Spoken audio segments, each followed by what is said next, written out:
டெய்லியுமே நமக்கு உணவு கிடைக்கும். என்னைக்குமே வந்து பற்றாக்குறையே வராது. ஃப்ரைடே மார்னிங் வெள்ளிக்கிழமை வந்து அந்த சுக்கிரன் ஓரை இருக்கு சொல்லுவாங்க. 6:15 7:15 கூட விளக்கு ஏற்றிடுங்க. பூலாம் போட்டு விளக்கு ஏற்றினீங்கன்னா ரொம்ப ரொம்ப சிறப்பாக இருக்கும். அதில் முக்கியமாக வந்து பூ என்ன பூ வைக்கணும்னா மல்லிப்பூ. மகாலட்சுமிக்கு மல்லிப்பூ வைக்கணும். பணம் உங்களுக்கு அதிகபட்சமாக வரும். உங்களுக்கு கெடுதல் வராமல் அந்த வாராகி தாய் வந்து உங்களை வந்து கெடுதல் வராமல் பார்த்துப்பாங்க. உக்கிர தெய்வம் தான், ஆனால் அதுதான் உங்களுக்கு ப்ரொடெக்டிவாக வந்து பார்த்துப்பாங்க. வீட்டில் எதனா ஒரு யூஸ் பண்ணுறாங்க பொருள்லாம் இருக்குல்ல, சீப்பு வர்றாங்கன்னா சும்மா அங்கே வைக்கிறது, கபோர்டில் வைக்கிறது, அந்த மாதிரிலாம் வந்து பூஜை அறையில் ரொம்ப நீட்டாக இருக்கும். பூஜை அறையில் என்ன வரும்? கற்பூரம், சந்தனம், பன்னீர், ஏலக்காய், லவங்கம், அந்த மாதிரி பட்டை இதெல்லாம் வச்சிங்கன்னா ஐஸ்வர்யம் கூடும். கண்டபடி யூஸ் பண்ணுற பொருள்லாம் எடுத்து போய் இப்படி சும்மா ஷெல்ஃப் வைக்கிற மாதிரி அப்படி வைக்கவே கூடாது. ரொம்ப ரொம்ப வந்து தவறானது. உங்களுக்கு இருக்கிற பணமும் வந்து உங்களை விட்டு நீங்கிடும்.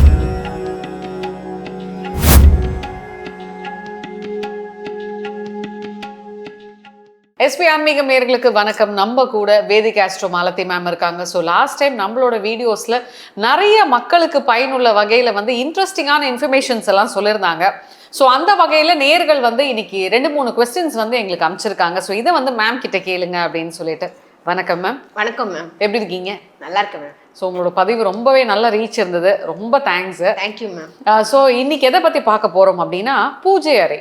Okay ma'am. இது வந்து ரொம்பவே ஒரு முக்கியமான கேள்வி. அதாவது நிறைய பேர் வீட்டில் பார்த்தீங்கன்னா இப்போ பூஜை அறை வந்து இந்த செவுத்துல வந்து ஒரு சின்னதாக வந்து ஸ்டாண்டு மாதிரி பூஜை ஸ்டாண்ட் மாதிரி வச்சுருக்காங்க.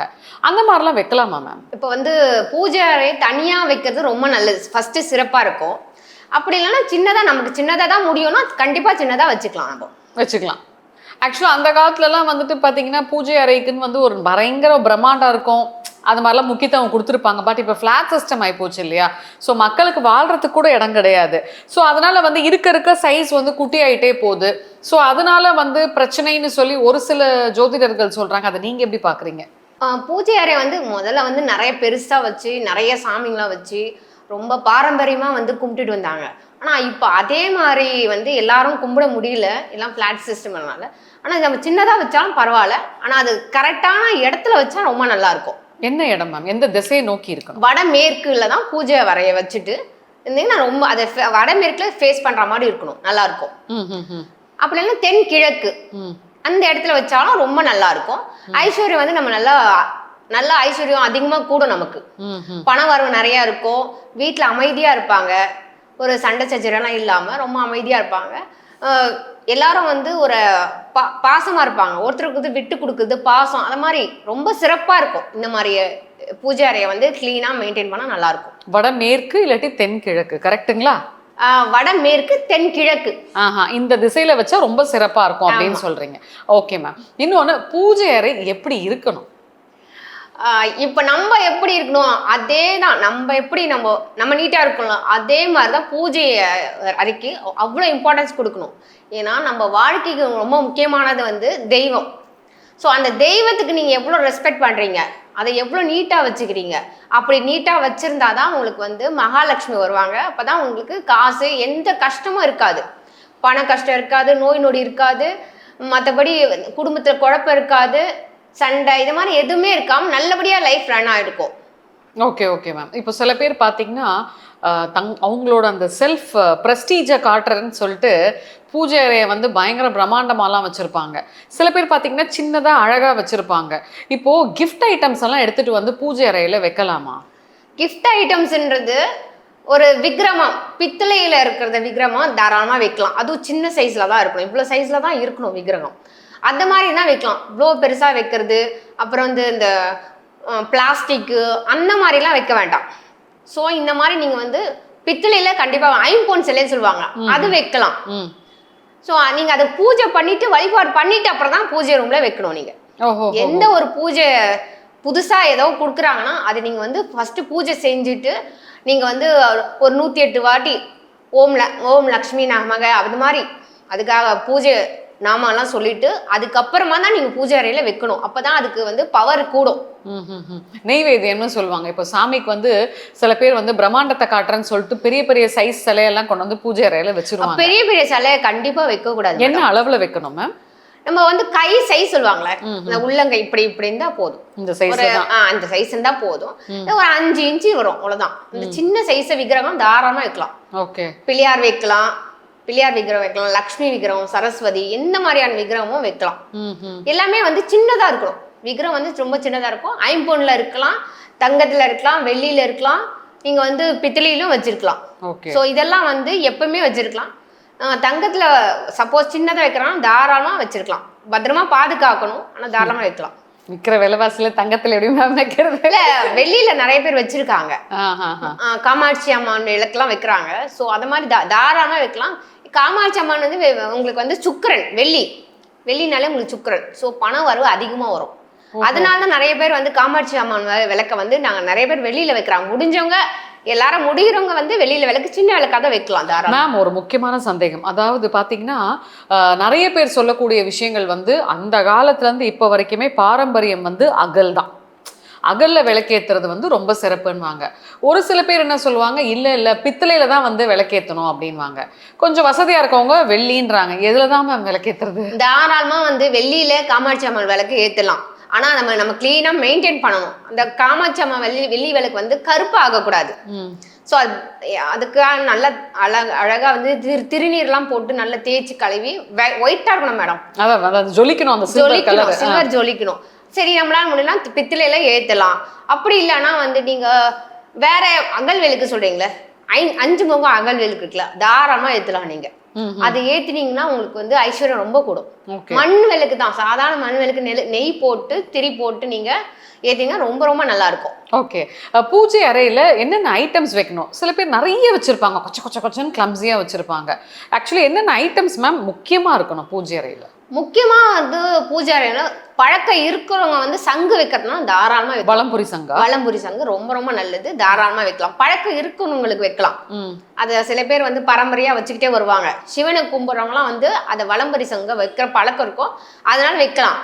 மற்றவங்க வந்து மயில் இறகு வைக்கலாம், ஸோ முருகன் வைக்கலாம். அந்த மாதிரி நீங்க எதெல்லாம் உங்களுக்கு அஷ்டலட்சுமி சொல்றாங்களா அந்த மாதிரி வைக்கலாம். அஷ்டலட்சுமியில தாராளமா வைக்கலாம். நீங்க பூஜை ரூம்ல வைக்கலாம். அன்னலட்சுமி சிலை இருக்கலாம், அது தாராளமா வைக்கலாம். பிள்ளையார் சிலை, இந்த மாதிரி வந்து முக்கியமான சிலைலாம் தாராளமா நீங்க வைக்கலாம். அந்த சிலை நீங்க வச்சாலும் அதுக்கு நெய்வேத்தியம் டெய்லி நீங்க பண்ணணும். ரொம்ப கிளீனா மெயின்டைன் பண்ணாதான் அதோட பலன் வந்து உங்களுக்கு கிடைக்கும். அன்னலட்சுமி எல்லாம் எதுக்கு மேம் வைக்கணும்? அன்னலட்சுமின்றது நமக்கு வந்து வற்றாத உணவு மாதிரியா? வற்றாத உணவு நமக்கு, அதாவது டெய்லியுமே நமக்கு உணவு கிடைக்கும். என்னைக்குமே வந்து பற்றாக்குறையே வராது. ஸோ பூஜை அறையில் முக்கியமாக வந்து நீங்கள் சால்ட்டு தான் வைக்கலாம். இந்த கல் உப்பு இருக்குல்ல, அது கிடைச்சா வைக்கலாம். அரிசி வந்து நம்ம டெய்லி யூஸ் பண்ணுறோம்ல, அது ஒரு பாக்ஸில் போட்டு வச்சுட்டு அங்கேருந்து எடுத்து நம்ம யூஸ் பண்ணால் நமக்கு நோய் நொடி வராமல் இருக்கும். ஓஹோ. ஸோ இதை நீங்கள் அரிசி வைக்கலாம், மயில் இறகு வைக்கலாம். இந்த மாதிரி கொஞ்சம் சிம்பிளாக வைக்கணும், கொஞ்சமாக வைங்க. மாயில தோரணை வச்சிங்கன்னா ரொம்ப நல்லதாக இருக்கும். அரிசி எல்லாம் வைக்கலாம்னு சொல்றீங்க. அரிசி வைக்கலாம். மயில் இறகு வந்து ஒரிஜினல் எங்க மேம் கிடைக்குது? இந்த பிளாஸ்டிக்ல தான் மேம் இப்பெல்லாம் சிக்கி பண்றாங்க. இந்த வலம்புரி சங்கு வந்து வேற மதத்துக்காரங்க கூட வைக்கலாமா? தாராளமா வைக்கலாம். அது வலம்புரி சங்கு வந்து ரொம்ப ரொம்ப வந்து அதுல வந்து ஒரு பாசிட்டிவ் சவுண்டே கேட்டிருக்கீங்களா நீங்க? இல்ல, நான் பார்த்தது இல்ல. வலம்புரி சங்கு இப்படி வச்சாலே உங்களுக்கு அது சவுண்டு கேட்கும். ஸோ அது உங்களுக்கு பாசிட்டிவ் எனர்ஜி வீடு ஃபுல்லா கிரியேட் ஆகும். ஸோ மகாலட்சுமி எந்திரம் சொல்லுவாங்க, அதை நீங்க வாங்கி வைக்கலாம். எல்லாம் ஜுவல்லரி ஷாப்ல சின்னதா வாங்கி வைக்கலாம் மேடம். நமக்கு எப்படி முடியுதோ அந்த மாதிரி செஞ்சுக்கலாம். மகாலட்சுமி எந்திரம், ஸோ குபேரன் எந்திரம், இதெல்லாம் வந்து பண வரவை அதிகமா படுத்தும். இப்போ முக்கியமா எல்லாருக்கும் என்ன தேவை? துட்டு. காந்தி தாத்தா தான் தேவை. ஃபர்ஸ்ட் வந்து மணி தேவை, அதுக்கப்புறமா வீட்டுல பாசம், அன்பு எல்லாமே இருக்கணும். விட்டு கொடுக்க மனப்பான்மை, கேரிங் பண்ற, அதெல்லாம் எல்லாமே வரும். ஸோ நீங்க இதை ஃபர்ஸ்ட் வைங்க. ஒற்றுமையா இருக்கிறதுக்கு நிறைய வந்து இது வழிவகுக்கும் உங்களுக்கு. ஓகே, இப்போ செவ்வாய் வெள்ளி வரதுன்னா வந்துட்டு திங்கள் வியாழன் அந்த முந்துக்கு நைட்டே வந்துட்டு எல்லாம் வெள்ளி இந்த பூஜை பாத்திரம்லாம் தேய்ப்பாங்க. பூஜை பாத்திரம் வந்து வாரத்துக்கு 2 நாள் தேய்க்கணுமா, இல்ல வாரத்துக்கு ஒரு தடவை சுத்தம் பண்ணாலே போதுமா? இல்ல, வாரத்துக்கு 1 நாள் சுத்தம் பண்ணா போதும். வேலைக்கிழமை வந்து ஈவினிங்கா நீங்க வந்து கிளீன் பண்ணி வச்சுட்டு, நல்லா கிளீன் பண்ணி வச்சுட்டு, நீங்க ஃப்ரைடே மார்னிங் வெள்ளிக்கிழமை வந்து அந்த சுக்கிரன் ஓரை இருக்கு சொல்லுவாங்க, 6:15 7:15 கூட விளக்கு ஏற்றிடுங்க. பூலாம் போட்டு விளக்கு ஏற்றினீங்கன்னா ரொம்ப ரொம்ப சிறப்பாக இருக்கும். அதில் முக்கியமாக வந்து பூ என்ன பூ வைக்கணும்னா மல்லிப்பூ. மல்லிப்பூ தான் முக்கியமாக வந்து வைக்கணும். நீங்கள் மகாலட்சுமிக்கு மல்லிப்பூ வைக்கணும். நீங்கள் பெருமாள் வழிபாடுறதா இருந்தால் கண்டிப்பாக பெருமாள் வழிபாடுங்க. பணம் உங்களுக்கு அதிகபட்சமாக வரும். உங்களுக்கு நோய் நொடி இல்லாமல் சிறப்பாக இருப்பீங்க. Okay ma'am. இன்னொன்று வந்துட்டு பார்த்தீங்கன்னா, இப்போ பூஜை அறையில் வந்துட்டு பெரிய பெரிய சிலைகள் வைக்கக்கூடாதுன்னு சொல்கிறீங்களே, அதே மாதிரி உக்கிர தெய்வ சிலைகளும் வைக்கலாமா வைக்கக்கூடாதா மேம்? இல்லை மேம், உக்கிர தெய்வ சிலை ஸ்ரீ வாராகி தேவி வந்து தாராளமாக வைக்கலாம். ஏன்னா அது சில பேருக்கு வந்து குல தெய்வமாகவே இருக்குது. இப்போ மணப்பாக்கத்தில் வந்து கன்னி கோயில் இருக்குல்ல, அதில் வந்து உங்களுக்கு வாராகி அம்மனும் ஒரு அம்மன் தான். ஸோ அந்த கன்னி கோயில் வந்து நிறைய பேர் கும்பிட்டுன்னு வராங்க, பாரம்பரியமா கும்பிட்டுட்டே வராங்க. அவங்க தாராளமா அவங்களோட கன்னி தெய்வம் தானே, குல தெய்வம், அதை வச்சு வழிபடலாம், தாராளமா வழிபடலாம். ஓஹோஹோ. ஸோ உங்களுக்கு கெடுதல் வராம அந்த வாராகி தாய் வந்து உங்களை வந்து கெடுதல் வராம பார்த்துப்பாங்க. உக்கிர தெய்வம் தான், ஆனா அதுதான் உங்களுக்கு ப்ரொடெக்டிவா வந்து பார்த்துப்பாங்க. ஓஹோ. தாராளமா நீங்க உக்கிர தெய்வம் இருந்தாலும் நீங்க வாராகி வந்து நீங்க வைக்கலாம். காளி இது போன்ற போட்டோ இல்ல சிலைகளோ வந்து வைக்கலாமா? இல்ல, காளி வந்து நான் வந்து கண்டிப்பா வேண்டாம்னு சொல்வேன். ஏன்னா அது ரொம்ப உக்கிரமானது. இப்போ வாராகி அப்படி கிடையாது. கன்னிமார்கள் சொல்லுவாங்கல்ல, அந்த கன்னிமார்கள ஒருத்தர் தான் வாராகி அம்மன். ஸோ காளிலாம் நீங்க வச்சு வழிபட வேண்டாம். ஏன்னா அது வச்சிங்கன்னா ரொம்ப ஆக்ரோஷமா இருப்பாங்க. வீட்டில் லேடிஸ் வந்து ரொம்ப கோபமா இருப்பாங்க. லேடிஸ் கோபமா இருந்தாலே மிஸ் அண்டர்ஸ்டாண்டிங் வரதுக்கான வாய்ப்பு இருக்கு. அதனால வந்து காளி வந்து வைக்க வேணாம். அது நீங்க கோவிலில் வச்சு வழிபட்டாலே போதும். இல்லை அங்கே போய் நீங்க வந்து காளி தேவி வழிபட்டாலே போதும் உங்களுக்கு. பிரத்யங்கா தேவிலாம் வைக்கலாம் மேடம், காளி மட்டும் வைக்க வேண்டாம் நீங்க. அதே மாதிரி ஒரு சில விஷயங்கள் வந்து பூஜை அறையில கட்டாயமா இருக்கக்கூடாது அப்படின்னா அது என்னென்ன பொருட்கள் மேம்? முக்கியமா வந்து யூஸ் பண்றாங்க பாருங்களேன். இப்போ வீட்டில் எதனா ஒரு யூஸ் பண்றாங்க பொருள்லாம் இருக்குல்ல, சீப்பு வர்றாங்கன்னா சும்மா அங்கே வைக்கிறது, கபோர்டில் வைக்கிறது, அந்த மாதிரிலாம் வந்து பூஜை அறையில் ரொம்ப நீட்டாக இருக்கணும். பூஜை அறையில் என்ன வரும்? கற்பூரம், சந்தனம், பன்னீர், ஏலக்காய், லவங்கம், அந்த மாதிரி பட்டை, இதெல்லாம் வச்சிங்கன்னா ஐஸ்வர்யம் கூடும். நீங்கள் கண்டபடி யூஸ் பண்ணுற பொருள்லாம் எடுத்து போய் இப்படி சும்மா ஷெல்ஃபில் வைக்கிற மாதிரி அப்படி வைக்கவே கூடாது. ரொம்ப ரொம்ப வந்து தவறானது. உங்களுக்கு இருக்கிற பணமும் வந்து உங்களை விட்டு நீங்கிடும். ஓகே. ஸோ இந்த மாதிரி வேற என்ன பொருள்னா, நம்ம இப்போ ஏதோ ஒரு பொருள் எடுக்கிறோம், ஒரு நெயில் கட்டுறதை எடுக்கிறீங்க, எங்கேயோ வைக்கிறதுக்கு பதில் சும்மா கை தவறுத சில பேர் வச்சிருவாங்க. இப்படி வைக்கிறது, ஸ்டாண்டு மேலே வைக்கிறது, அதெல்லாம் தவறு, கூடவே கூடாது. டெய்லி வந்து பூஜை அறையில் வந்து நெய்வேத்தியம் காட்டணும் மேடம் சாமிக்கு. அப்புறம் அந்த அட்லீஸ்ட் உங்களால் நெய்வேத்தியம் காட்ட முடியும்னாலும் தண்ணி இருக்குல்ல, இந்த பஞ்ச பாத்திரம் சொல்லுவாங்க, அதில் தண்ணி வச்சு நீங்கள் இறைவா இதை என்னால் இன்னைக்கு தண்ணி தான் வைக்க முடியுது ஏற்றுக்கணும்னா எடுத்துப்பாங்க. கற்கண்டு வைக்கலாம். ஸோ கற்கண்டு, இது மாதிரி தேன், இந்த மாதிரிலாம் வைக்கலாம். பால் வச்சு நீங்கள் வழிபடலாம். பால், வெண்ணெய், இதெல்லாம் வச்சு நீங்கள் வழிபடலாம். சிம்பிளானது சொல்கிறேன் நான். சரி, ஒரு வெள்ளிக்கிழமை அப்படின்னா நீங்கள் ஒரு சக்கரை பொங்கல் செய்யலாம். சக்கரை பொங்கல், பால் பாயாசம். ஏன் சக்கரை பொங்கல் சொல்கிறேன்னா, சக்கரைன்றது சுக்கரன், வெல்லம். ஸோ அந்த சக்கரை பொங்கல் பால் விட்டு நீங்கள் சக்கரை பொங்கல் பண்ண சொல்ல சுக்கரன் பகவானை ஈர்க்கப்படும். அப்போ உங்களுக்கு நிறைய பணம் நிறைய சேரும். ஒரு வீட்டில் வந்து ஐஸ்வர்யம் நல்லாவே வந்துச்சுன்னா அவங்க எது வந்தாலும் கொஞ்சம் மேனேஜ் பண்ணுறதுக்கு ஈஸியாக இருக்கும். எந்த கஷ்டத்தை இருந்தாலும் சரி சமாளிச்சுக்க முடியும்.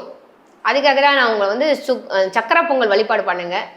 கற்கண்டு எப்பவுமே வந்து அப்பப்போ வாரத்துக்கு ஒரு வாட்டி மாற்றிடுங்க. டெய்லி வச்சுட்டு எடுக்கதான் பரவாயில்ல, ஆனால் கற்கண்டு டெய்லியும் வைங்க. ஒரு பாத்திரத்தை டெய்லி வச்சு வழிபடுங்க. தண்ணி வந்து மோஸ்ட்லி வந்து தண்ணி வந்து போர் தண்ணி சொல்லுவாங்களா, நம்ம கிணத்து தண்ணி சொல்லுவாங்க, அந்த தண்ணி வச்சாதான் நல்லது. சில பேர் பார்த்தீங்கன்னா துணியெல்லாம் கொண்டு வந்து இந்த பூஜை அறையில் வந்து வச்சிருப்பாங்க. துணியெல்லாம் அந்த மாதிரிலாம் வைக்கலாமா மேம்? இல்லை மேம், பூஜை அறையில் வந்து துணியெல்லாம் கண்டிப்பாக வைக்கவே கூடாது. உங்களுக்கு வந்து நெகட்டிவ் ரேடியேஷன் தான் கிரியேட் ஆகும். அது வந்து ராகு ஆதிக்கம் அதிகமாகிடும். ஸோ நம்ம அதுக்கு இடம் கொடுக்காம ரொம்ப நீட்டாக மெயின்டைன் பண்ணணும். பூஜை அறை சில பொருட்களை மட்டும் வச்சு நீங்கள் வழிபட்டால் போதும். முக்கியமாக வழிபட சொல்ல தேங்காய், பழம், வெத்தலைப்பாக்கு, மஞ்சள், குங்குமம், இதெல்லாம் முக்கியமாக வைக்கணும். நீங்கள் இதெல்லாம் வச்சு நீங்கள் டெய்லியும் விளக்கிறதுனா போதும் மேடம். ஒரு ரோஜா பூ வச்சாலும் பரவாயில்ல, இல்லை மல்லிப்பூ கிடைக்குது அதை வச்சாலும் பரவாயில்ல, எந்த வகையான பூ கிடைச்சாலும் நீங்கள் அந்த லக்ஷ்மி தேவிக்கு வச்சு வழிபட்டாலே உங்களுக்கு ஐஸ்வர்யம் கண்டிப்பாக கூடும். மஞ்சள் கலர்ல சாமந்தி, வெள்ளை சாமந்தி, இதெல்லாம் வச்சு டெய்லி வழிபாடு செய்யலாமா? தாராளமாக வந்து மஞ்சள் சாமந்தி, வெள்ளை சாமந்தி தாராளமாக வச்சு வழிபடலாம். அதே மாதிரி விளக்கு அணைக்கிற முறை சொல்லுங்க மேம். சில பேர் வாயில ஊதுறாங்க, சில பேர் மேட்ச் குச்சி இருந்தால் அதை எடுத்து டப்புன்னு அதில் வச்சு அணைக்கிறாங்க. கேட்டால் வந்துட்டு இப்படி தான் குளிர வைக்கணும் அப்படின்றாங்க. எப்படி தான் மேம் அந்த விளக்கை குளிர வைக்கிறது? பூஜை அறையில் எப்பவுமே நம்ம வெள்ளருக்கு கட்டை நம்ம வச்சிருக்கணும். அது சந்தன கட்டை, வெள்ளருக்கு கட்டெல்லாம் வந்து வச்சிங்கன்னா ரொம்ப ரொம்ப நல்லது. ஸோ நீங்கள் விளக்கு அமர்த்தணும்னு சொன்னீங்க. அதுக்கு வந்து நீங்க பூ வைக்கிறீங்களா, பூ அந்த தட்டுலயே நம்ம கொஞ்சம் எக்ஸ்ட்ரா பூ வைப்போம், எதழ்கள், ரோஜா ஆமா, எதழ்கள், அதை ஒண்ணு எடுத்து அமுக்கி விட்டா போதும். வாயால ஊதக்கூடாது, இல்ல எதை வச்சும் அமுக்க கூடாது. ரோஜா எதழோ ஒரு பூவோ எடுத்து அப்படி மெல்லமா பண்ணணும். ஃபர்ஸ்ட் வந்து திரிய வந்து எண்ணெயில லைட்டா அப்படி பண்ணிட்டு அதுக்கப்புறமா தான் அமர்த்தணும். அதை அணைக்கதோ கூடாது, அப்படிதான் யூஸ் பண்ணக்கூடாது. விளக்க குளிர வைக்கணும்னு சொல்லுவாங்க. ஆமா, சில பேர் வீட்டுல அணையாத தீபம் வச்சிருப்பாங்கல்ல, அது மாதிரிலாம் வைக்கலாமா? அணையாத தீபம் வச்சா கரெக்டா வந்து மெயின்டைன் பண்ணணும் மேடம். எப்படி மேம் மெயின்டைன் பண்ணணும்? அதுக்கு நீங்க வந்து எண்ணெய் எவ்வளவு தேவை, இப்போ ஒரு நாள் ஃபுல்லா எரியணும்னா அதுக்கான எண்ணெய் எவ்வளவு, அதுக்கான எண்ணெய் கெப்பாசிட்டியான விளக்க வாங்கணும். ஸோ எண்ணெய் ஊற்றிட்டு காற்று ரொம்ப அடிக்காத மாதிரி, ஸோ அந்த மாதிரி ஒரு க்ளோஸ்டான வச்சுட்டு மேலே மட்டும் கொஞ்சம் கேப் வச்சுட்டு எண்ணெய் ஃபுல் டே எரிகிற மாதிரி வைக்கலாம். திரி மட்டும் கொஞ்சம் மாற்றிக்கிட்டே இருந்தால் அந்த விளக்கு வந்து எரிஞ்சுக்கிட்டே இருக்கும். ஸோ பூஜை அறை பற்றி நிறைய விஷயங்கள் வந்து மக்களுக்கு புரிகிற மாதிரி சொன்னீங்க மேம். நன்றி. நன்றி மேம்.